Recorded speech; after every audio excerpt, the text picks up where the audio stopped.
Bonjour. Bonjour à toutes et à tous. Alors Alain Juppé disait tout à l'heure que c'était un vrai challenge de faire un programme pour la planète, mais je crois que parler et démontrer que la finance peut être positive, c'est finalement un challenge encore plus compliqué. Je vais essayer en quelques minutes si ce n'est de vous le démontrer, en tout cas de vous donner quelques indications et puis d'introduire la séance que vous allez avoir par la suite avec des exemples beaucoup plus concrets. Alors qu'est-ce que c'est que la finance positive? Alors la finance positive, à mon sens, ce n'est pas un oxymore. On peut mettre ces deux mots l'un à côté de l'autre et essayer de construire quelque chose autour de ça. Alors, vous savez, la finance, elle a donné lieu à beaucoup de discussions, de commentaires divers et variés, notamment par nos dirigeants politiques au cours de ces dernières années. On est passé, comme vous l'avez vu, de la finance ennemie à la bonne finance, voire la finance est mon ami. Et je voulais juste reprendre ici les quelques mots que Jacques Attali a gentiment écrits dans la préface de notre livre, qui est « La finance moderne peut renouer avec l'économie à condition qu'elles deviennent toutes deux positives ». Donc la finance positive, finalement, ce n'est rien d'autre qu'une finance qui se met au service de l'intérêt général, c'est-à-dire au service de ce que nous sommes tous en train de décrire ici, c'est-à-dire une économie positive. Alors, pourquoi est-ce que nous sommes dans cette situation un petit peu conflictuelle, en quelque sorte, entre la finance et le reste de l'économie? On parle beaucoup de la finance déconnectée de l'économie réelle, la finance opaque, etc. Évidemment, il y a de bonnes raisons à ça. Le monde de la finance, certaines pratiques de ce monde de la finance ont entraîné la crise financière, on le sait bien, en 2007 et 2008. Il n'y a pas de doute là-dessus. Et donc, il y a une certaine explication de ce rejet. Mais la solution que l'on a donnée à cela, ça a été une avalanche de réglementation. On a voulu ensuite réguler la finance, faire en sorte qu'elle ne dérape plus. Et pour faire en sorte qu'elle ne dérape plus, ce que les gouvernements, les autorités, les régulateurs ont fait, c'est qu'ils ont essayé de limiter le risque au sein du monde de la finance.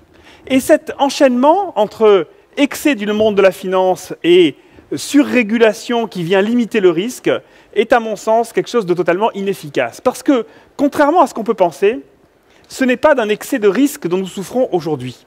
C'est d'une mauvaise définition de ces risques. Du risque, on en a besoin. Vous allez entendre ces jours-ci beaucoup de discours sur les besoins que nous avons en termes d'investissement sur la transition énergétique, pour régler les problèmes sociaux, pour développer les pays en voie de développement, etc. On a besoin d'investissement. On a besoin d'investisseurs, et investir, c'est prendre des risques. Donc les comportements qu'il faut réguler aujourd'hui, ce n'est pas la prise de risque. Les comportements qu'il faut absolument réguler, c'est le court-termisme, évidemment, c'est-à-dire une prise de risque à très court terme au lieu de penser à un horizon long terme. C'est une certaine forme de cynisme de certains acteurs. Et puis c'est surtout le conformisme. Aujourd'hui, l'essentiel des investisseurs, les grands fonds de pension, les investisseurs institutionnels, investissent l'essentiel de leurs actifs de façon passive. Qu'est-ce que ça veut dire? Ça veut dire qu'ils ne font que reproduire le monde tel qu'il est. Ils investissent dans des indices de marché, ils investissent dans des entreprises qui sont déjà très grandes en termes de capitalisation boursière. Donc ils reproduisent l'existant au lieu de prendre des risques sur le futur. La façon dont ils mesurent les risques, c'est justement le risque de s'écarter à ce qu'ils appellent le benchmark, l'indice de référence. Plus ils s'en écartent, plus ils ont l'impression de prendre des risques. En fait, plus ils ont l'impression de s'écarter de ce que les autres font. Donc, en fait, c'est une espèce de conformisme et de comportement moutonnier. C'est ça qu'il faut essayer de combattre. En fait, en réalité, le problème, ce n'est pas la finance. Le problème, c'est les marchés. C'est la croyance que nous avons que ces marchés sont absolument efficients, qu'ils peuvent donner le bon prix à tout moment. C'est cela le problème. Or, les marchés, attention, les marchés, ce ne sont pas que les financiers. Les marchés, c'est tout le monde. Les marchés, ce sont les États qui viennent se financer avec de la dette. ce sont les entreprises qui viennent émettre des actions, des obligations, ce sont les investisseurs, et puis c'est vous et moi, en tant qu'épargnants, qui plaçons notre épargne et notre argent. Donc c'est ça, c'est l'ensemble de cette économie. Les financiers n'ont fait que reproduire le comportement de ce que l'on appelle l'homo economicus, hein, c'est-à-dire cet être rationnel qui donc essaye de se comporter de façon la plus rationnelle possible dans les marchés financiers. Donc, la finance, ce n'est pas le problème, mais oublions la finance un petit moment et parlons, si vous voulez bien, plutôt de l'épargne. Alors, l'épargne, c'est quoi? L'épargne, c'est ce que nous accumulons tous, les uns et les autres, de façon privée, de façon individuelle ou de façon collective. C'est une épargne généralement longue. On a évidemment un petit peu d'argent sur nos comptes en banque à très court terme, mais généralement c'est de l'épargne longue. Et cette épargne, elle est faite pour financer des projets que nous avons. L'éducation de nos enfants, des projets immobiliers, une épargne de précaution dans des hypothèses défavorables sur la santé, et puis évidemment la préparation à long terme de la retraite. Ça peut se faire, encore une fois, soit dans des contrats d'assurance vie individuels, soit à travers des mécanismes collectifs, des fonds de retraite, des fonds de pension, des compagnies d'assurance vie. Cette épargne-là, elle ne manque pas aujourd'hui. Nous avons la chance, notamment en Europe, d'avoir une épargne abondante. 14% de taux d'épargne en Europe, aujourd'hui, c'est la même chose que ce que nous avions en 2006-2007 avant la crise. C'est-à-dire que la crise financière et économique n'a pas eu un impact négatif sur cette accumulation de l'épargne en Europe. Donc nous avons une épargne abondante.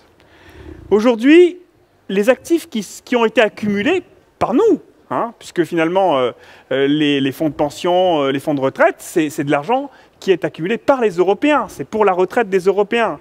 Ce total des actifs financiers, c'est aujourd'hui 8 000 milliards d'euros au sein de la zone euro.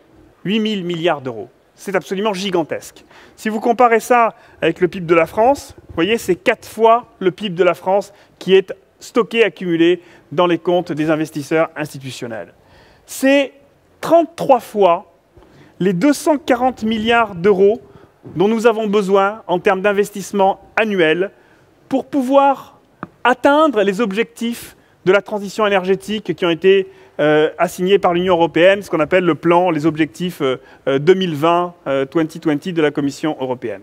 Donc vous voyez, on n'a pas un problème d'épargne, mais on a un problème sur l'utilisation de cette épargne. Qu'est-ce qu'on en fait? Dans quoi elle est orientée? Qu'en font aujourd'hui les gérants des fonds de pension, des assureurs, les gérants de notre épargne retraite? Est-ce que cette épargne est dirigée vers l'économie positive? Est-ce qu'elle est dirigée suffisamment vers l'économie positive? Est-ce qu'elle est dirigée vers des projets qui favorisent une économie de la transition énergétique, une économie inclusive? Est-ce qu'elle est dirigée vers des entreprises qui respectent l'environnement, qui ont un bon comportement en termes de responsabilité sociale de l'entreprise, des entreprises qui respectent leurs salariés, leurs parties prenantes, leurs fournisseurs? Est-ce que cette épargne est dirigée volontairement, de façon massive, vers des projets qui réduisent les émissions de CO2 et de gaz à effet de serre? Est-ce qu'elle est orientée de façon massive vers des infrastructures que l'ONU appelle des infrastructures pour les pauvres, notamment dans les pays en développement? Oui, un petit peu, mais certainement pas suffisamment. Certainement pas suffisamment.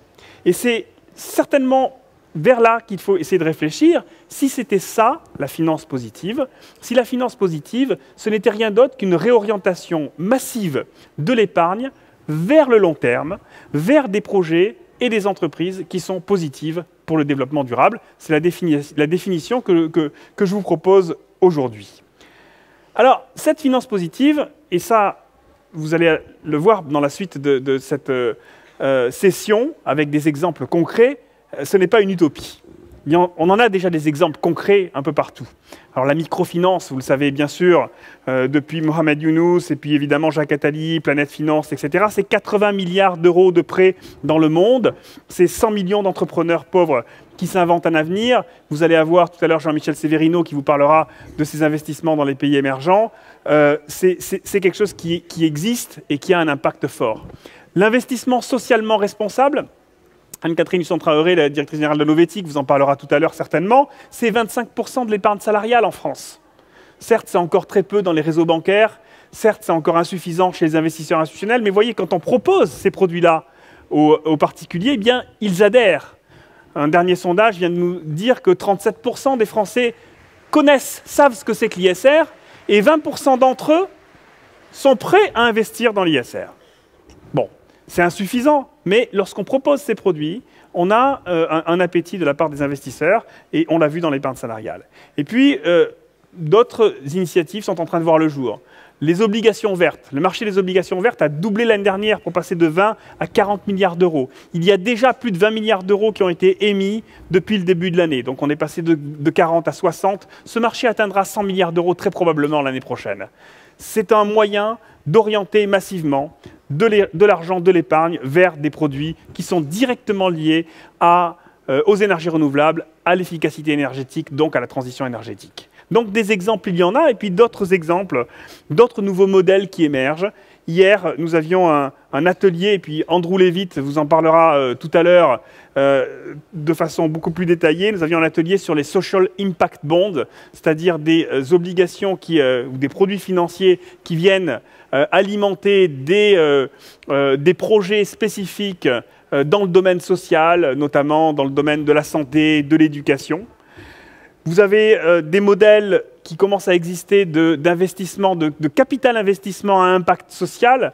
Fanny Picard vous en parlera tout à l'heure à travers son aventure dans Alter Equity. Et puis le financement d'infrastructures positives au sens large qui se développent de plus en plus et qui reçoivent un gros appétit de la part des investisseurs institutionnels. Donc beaucoup d'exemples. La finance positive, ce n'est pas une utopie.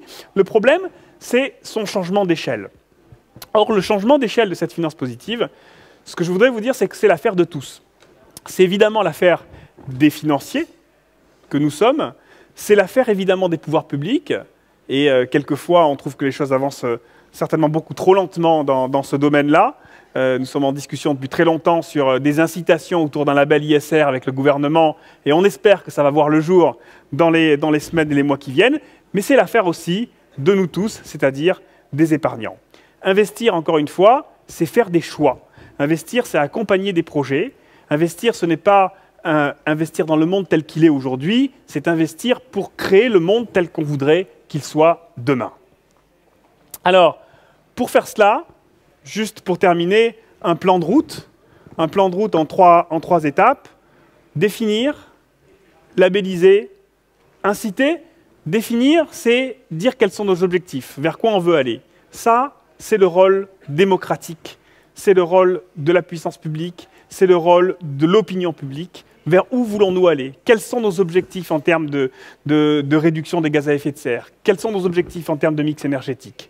Les financiers, l'économie a besoin d'avoir ces tendances à moyen terme. La deuxième étape, c'est labelliser, c'est regarder les produits financiers et donner un label clair pour dire, voilà, ces produits-là sont cohérents avec les objectifs qu'on s'est fixés. Il nous faut une transparence totale de façon à ce que les investisseurs puissent investir en connaissance de cause. Et enfin, inciter, c'est bien entendu donner des incitations pour que ces produits-là soient plus attractifs que les autres pour les investisseurs, que ce soit des grands investisseurs institutionnels ou que ce soit des investisseurs particuliers au sein des réseaux bancaires. Voilà un plan général. Et au sein de ce plan, je crois que chacun peut trouver sa place et son rôle et son action. C'est ce que nous essayons de faire, en tout cas, au sein de Mirova.